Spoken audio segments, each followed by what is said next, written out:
Bonjour tout le monde, toujours dans le cadre de la première chapitre, les chaînes de montagne récentes et leur relation avec la tectonique des plaques. On commence par un rappel des activités éducatives réalisées au cours de la séance précédente. On a étudié les chaînes de montagne. On a déjà traité deux types de chaînes, chaîne d'obduction et chaîne de collision. Pour cette séance, on va attaquer les chaînes de collision. Donc, le plan de la séance, on va étudier les caractéristiques structurales et géophysiques et les caractéristiques tectoniques et pétrographiques de la collision. Et finalement, on va étudier les étapes des chaînes de collision. On a prenez un exemple très connu de chaîne de collision, les chaînes d'Himalaya.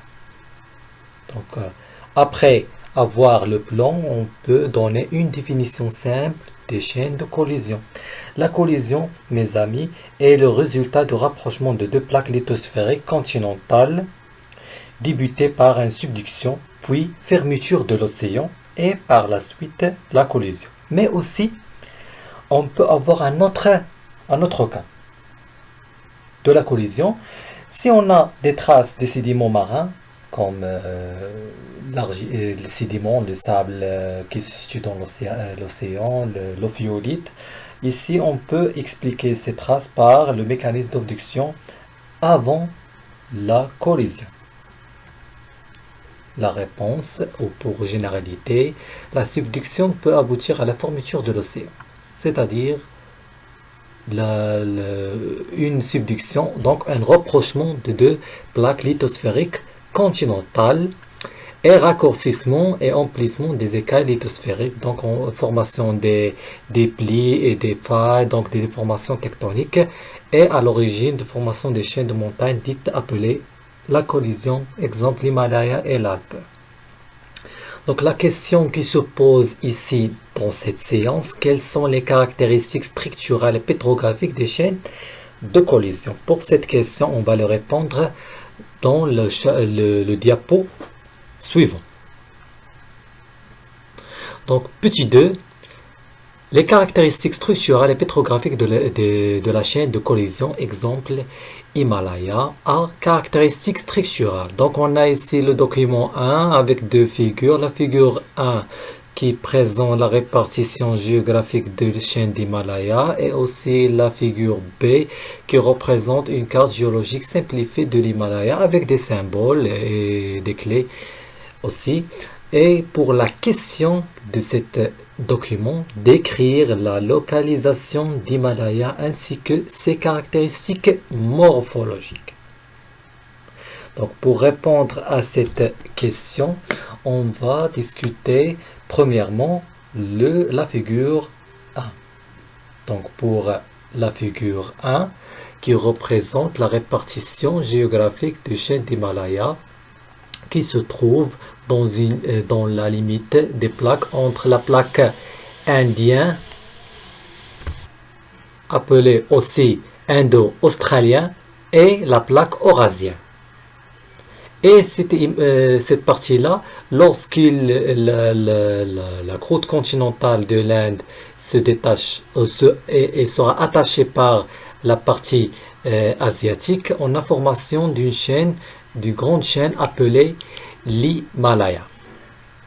Donc, l'Himalaya, pour un résumé simple, l'Himalaya renferme les plus grands sommets du monde, à peu près de 8850 mètres de hauteur. On passe aux figures B. La figure B qui représente plusieurs clés avec des symboles.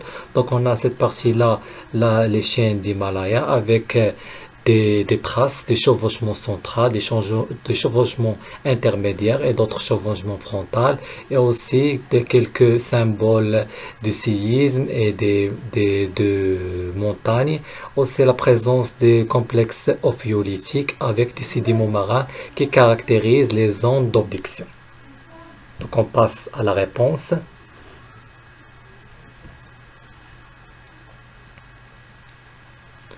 Voici la réponse. On passe au document suivant. B. Les caractéristiques tectoniques et pétrographiques. Donc on a le document C'est des sous-coupes synthétiques simplifiées de l'Himalaya sur la transversale, aussi avec des clés et des traces qui présentent des déformations tectoniques et aussi des roches métamorphiques et continentales et magmatiques. Donc on a la question ici, à l'aide de la carte géologique et la coupe géologique, dégager les caractéristiques tectoniques et pétrographiques de la chaîne d'Himalaya et ses significations. Donc on peut étudier la figure ici. Donc on a la profondeur et on a la distance entre cette partie-là et l'autre partie.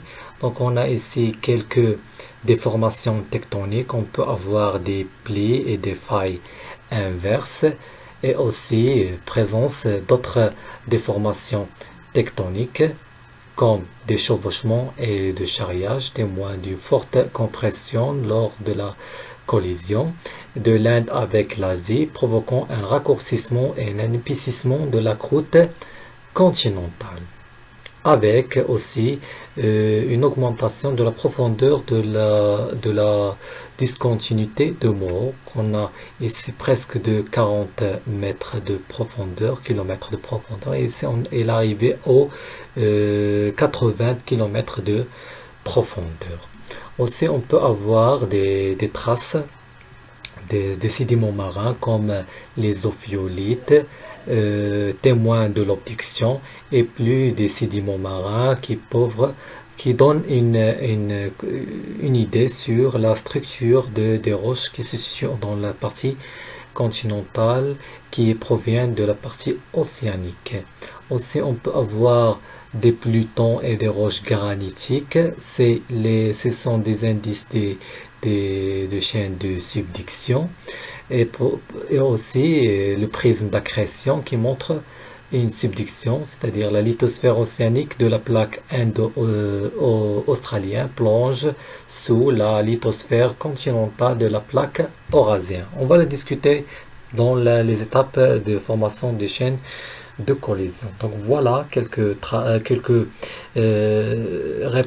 réponses concernant les caractéristiques tectoniques et pétrographiques des chaînes d'Himalaya, donc des formations tectoniques, failles et plissements, et charriage et chevauchement, et aussi des traces de subduction comme les plutons et le granit, et des traces d'obduction comme le sédiment et l'ophiolite marin. Donc on passe à la réponse. Donc voici les caractéristiques pétrographiques de façon très simplifiée. On passe à la diapo prochaine. Donc on finit cette séance par une conclusion. Donc on déduit donc que l'Himalaya est une chaîne de collision précédée d'une subduction et aussi on a une obduction. Donc on a fini à la fin, on a arrivé mes amis à la fin de cette séance. La séance prochaine, on va étudier les étapes de formation des chaînes de collision, exemple l'Himalaya. À bientôt.